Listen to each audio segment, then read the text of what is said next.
Hello everyone, I am joining you while there is an aeroplane zooming past, so I apologise for any noise. But hello, I am back. I know I say I'm back every time, but I am back, and to be honest, I've been away quite a while. Unfortunately, in March I got COVID, and I've been kind of recovering ever since, just feeling a bit tired and off, and not really in the right mind frame to record any podcasts. But this week, do you know what? I feel positive. I feel hopeful, even though I'm a bit tired, and I felt like it was the right time to record some podcasts. So here I am. I am so excited to talk to you. I have loads to talk to you about, and I'm just happy to be back recording this podcast and to feel ready to do so as well. So how have you been? How has everything been going for you? I hope spring is nice wherever you are. Although I suppose if you're in Australia now would be like autumn, I think. I'm not really sure. But spring here is so lovely, and it's one of my favourite times. And it just feels like finally, after a few months of horrible, cold, depressing winter, we've got a blue sky. We have the little flowers coming through. Vegetables are starting to grow. It just feels, I don't know, it just cheers me up. I like that the weather is better generally, but also the fact that we have more sunlight. If you're not from the UK, maybe you don't know, but in winter, sometimes the sun sets at like 3:30 and it is just so dark and cold and grim. But right now, it's beautiful outside till like 8 o'clock, and it's just much more enjoyable and also nice when you wake up in the morning and it's bright and the birds are singing. Just generally, I've been feeling so positive this week, and I think that the weather and nature has kind of impacted me in such a strong way recently. That's kind of what I wanted to talk to you about today as well, because as the weather has been improving, me and my dad have been gardening loads together. Some of you may know I garden with my dad all the time. It is his probably number one hobby, and it's something we've enjoyed doing together since, I think, before I could even walk, I had my hands in the dirt. I've got loads of pictures of me as a little baby, and my dad is next to me, and we're sniffing flowers or looking at the pond or in the greenhouse together. And it's always been a thing that we've shared, and a thing that makes me feel really calm and happy. You know, when you find one of those activities that just works for you, and it doesn't matter when you do it or how old you are or how you're feeling, it can always bring you that nice feeling of comfort. Well, for me, gardening is that thing, and the fact that it involves spending time with my dad and us having good deep conversations in the garden, or just being in silence, spending time together under the sun with the lovely plants, watching things grow, is just so special to me. So this episode will just be me purely ranting about how much I have loved gardening recently and the way it makes me feel. So let's just take this week for example. I've been doing a bit of work this week. I've had a sale on my shop, so catching up with all of that and the admin alongside it. But then for a few mornings what I've done is just go to my dad's, which is only 5 minutes walk away from my house, and we just garden together for a few hours, maybe have some food together and just spend time in the garden basically and see what's going on and do a little job here and there. This week we have got rid of loads of weeds, and we've also planted out some broccoli, some kale. What else was it? There is so many plants ready to be planted out right now. So they're babies in the greenhouse, grown from seed, and then we wait until they're a bit stronger and then plant them outside. Beans as well. My dad loves growing beans, so we've planted out lots of beans. So these little baby plants are now being transported into their like permanent home out in the garden outside. That has been really fun. We've also been planting some flowers and neatening up the borders and like just the areas away from the vegetable patch. We've done a few things in there. My dad's also made me a few flower pots for the side of my house. I don't actually have a garden, but have a little area just down the side where my side window is, and I've made a little dedicated not garden type thing for myself. So I've got a few herbs there and some flowers, and I'm going to keep adding to it because it just gives me loads of pleasure just to go out there every day and give them a water and take off the dead heads of the flowers. And it's a kind of garden away from my dad's garden, I guess. I also, in fact, yesterday I planted a whole pot of wildflowers, and we also put some wildflowers in the garden. So we're hoping to attract some bees, because there's definitely less of them than there used to be. And I've heard bees like wildflowers, so excited for those to come up. But I'm kind of getting distracted. Why do I even like gardening? What has it even felt like? I think for me, this is a bold claim to make, but I honestly dislike myself less the more time I spend in the garden. Big words, I know, and it probably sounds deep, because gardening might just be gardening to some people. But there's something about spending time in the garden and seeing how things grow, even within like a day or a week, and seeing how everything is perfectly designed, regardless of if you believe in God or not. Whatever your idea of creation is, everything is so perfect in nature. Everything fits in with each other. Everything is the perfect colour, and it's that way for a reason. These little things I've been noticing more, even down to like insects and stuff that I would probably think was gross before. Little insects, little spiders, little worms, seeing them all just exist peacefully together. It gives me some kind of perspective, because often I'm just in my head all the time, and I overthink and I worry about things so much. I'm a big worrier.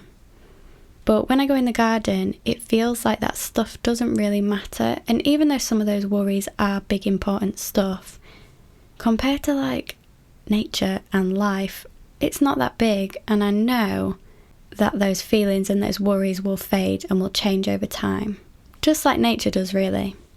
I know this probably seems like an abstract comparison, and maybe seems ridiculous that I'm thinking so deeply about the garden, but that is truly how I feel about it.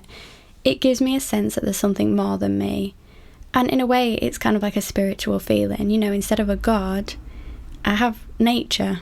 Is that ridiculous? I don't know if I'm talking rubbish or not, but maybe someone out there will understand. You know, I think it was A-level art, I had the best teacher, shout out Letitia and Bruce, but I remember studying the sublime. The sublime, I'm probably going to do the worst explanation of what the sublime is now, but it's a term in philosophy and a kind of concept that refers to like this feeling of awe or greatness, that there's something bigger, to the point of being like unimaginable. Just this feeling of, imagine when you look off a cliff at a huge desert or a mountain range, or when you're kind of overwhelmed by the beauty and vastness of nature. That's how I interpret it personally. And I've been thinking about that a lot, because at the time I studied that concept, I was doing this kind of project about, what was it, solitude, I think, and being comfortable in being alone, but then also the difference between loneliness and being alone in nature, and all these different offshoots. But I think then I didn't really understand the worth of nature as I do now. And I think as I've got a bit older and I've gone through some times that were difficult, like recently I've been quite stressed and maybe overwhelmed, just spending that time in nature solidifies this feeling of like there's something more, and it doesn't just begin and end with me and my head and all its thoughts. I think it also brings me a kind of comfort, because nature itself is like an ever-changing thing, and no day is the same, and there's always something to do in the garden, and there's always something to look at, and even in the depths of winter there is life somewhere in the garden. There'll be a little snowdrop poking through in winter, or you'll see little buds on the trees, and it's never completely gone, and it's just this cycle, much like feelings, I guess. Please don't laugh at me, but I'm just feeling this so intensely now, and I feel so grateful because I know not everyone has a garden they can access. The fact that my dad's only around the corner and he's got this big lovely garden, I'm so privileged to have that, because it is honestly like a therapy to me. I think as well, when you get in your head, whatever you're going through, you kind of get in your head and you get stuck in there. And it is the equivalent to just swiping through social media, but you're just in your brain, swiping through those thoughts, swipe, swipe, swipe. And it's easy to just get stuck in that. So a few hours in the garden, looking at some plants, picking up some weeds, gives me such perspective because it takes me from outside of my own head. And I realise there's all this other stuff going on. And it lightens the weight that I carry on my shoulders, personally. And regarding like self-esteem and this kind of like I was saying, when I garden I dislike myself less and I can accept myself more. I'm not quite sure how that's come about. I don't know how that works. I don't know why it does that to me.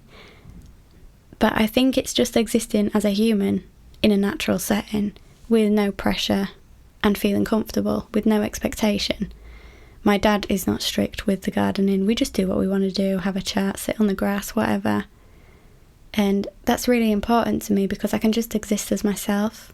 No hiding myself, no masking. I can just exist. I think another aspect to it is that break from social media. Obviously, because so much of my job relies on social media, sometimes it's easy to just get stuck in this kind of cycle of, you know, like I said, scrolling, and TikTok just drives me mad. It makes me feel horrible, but we'll get into that later on another episode. But I don't know, it is just realising that I don't really have to stress about the fact that I don't like my face because I'm out in nature. I don't have those worries when I'm gardening or when I'm spending time in the garden. I just wish this was available to everyone. Like, why don't we have gardening in schools, even just in a little pot? Or you could do anything on a smaller scale, but I wish this was more accessible to people when they were younger, because I truly think gardens could be a super therapeutic space for more people. So yeah, ultimately I think what I'm saying is gardening has helped me so much the past few weeks, and I think I'm really appreciating it now more than ever, just because of the simplicity of it. When life feels so complicated and everything is so messy and confusing and high pressured, to go spend time in the garden is big healing vibe for me. I feel like I have rambled enough now, and you might be thinking, what the hell is she talking about? It's just a garden. But I am feeling a lot of peace from gardening right now. So tomorrow, actually, me and my dad are going to it's kind of like a little garden day at the local art gallery, and I think there's going to be different people with plants there and someone from bee conservation group and some other nature groups and other naturey type stalls and things. I'm really looking forward to that, and then we're going to spend some more time in the garden. Right now it's perfect as well because the weather's good, and like I said, there's so much light that it's like the perfect conditions to just get out there and plant some stuff, smell some flowers, and maybe climb a tree, who knows. When I was younger and we would be in the garden in the house I grew up in, it was like an old farmhouse, but it wasn't a working farm when we lived there. And although I left there, I don't know, my parents got divorced I think when I was about 7, so we moved out of that house. But I have such fond memories of that house, and they would have been my first memories of gardening, really. So it had quite a lot of land around it, and I remember I used to just venture out there on my own and just play all these make-believe games just on my own, find stuff, eat some herbs because I knew which ones to pick, and I would just love that time on my own in the garden, and I felt so safe there and so content. In fact, there were some girls that lived next door, these twins, and they always used to want to come around and play, but I never wanted to because I was so happy just on my own. We had a pond with some fish in it that I loved, and another pond that my dad built a little bridge over, which was amazing. The greenhouse had steps in it going down, and I remember those really vividly because as a child the steps felt huge, but obviously they were just normal steps. And I remember the vivid smell of tomato plants and geraniums. I love the smell of the leaves of geraniums. Next time you see a geranium, crush the leaves a bit between your hands, just a bit, and smell them. It's like a really specific gardeny smell. I also remember smelling jasmine. My dad would always cut me off a bit of jasmine or a bit of honeysuckle which remain two of my favourite flowers and favourite smells, and I would sniff them. And jasmine is just absolutely beautiful. It could be my favourite flower of all time, actually. These memories are like really vivid memories and really sort of precious, vivid times for me that I think kind of show, I don't know, it connects to me as an adult, whatever an adult is. I don't feel like an adult, but when I think of me as a kid and how much I loved just chilling in the garden, it makes sense like that I love it now. That might sound very basic, but I think as I get a bit older and become maybe a bit more introspective, you kind of realise who you are as a person. And I think that version of me, just in the garden, living my life, no pressure from anyone, just existing authentically, was like the true version of myself. Well, this all got a bit deep, and here I am talking about childhood and authentic selves and all of that, and this was supposed to be about nature, but I guess it is. I'm going to leave this here because I don't want to overwhelm anyone with my garden rambles, but it's been so nice to talk to you about it all and just let it out, because sometimes I worry that maybe people think I'm weird if I told them this in real life, but I feel like on this podcast I can just talk about stuff that I want to talk about. That's the reason I wanted to make it, so I'm just glad we could speak about gardening in such a deep way today. If you do understand how this feels, or if you just want to talk, please email me. I love hearing from people when they've listened to a podcast episode, and it makes me feel like, yay, carry on, keep going. It gives me like a pat on the back because I think, someone's listened and bothered to reach out. So I would love to hear from you and to hear your thoughts. And I'm regularly posting garden pictures on my Instagram at the moment because it's just giving me everything I need right now. Thank you so much for listening. I am so grateful, and I cannot wait to catch up soon. I hope you're having a great day, whatever you're doing, and if you're having a rubbish day, then it will get better. Just hold on. Thank you for listening. Thank you. Bye.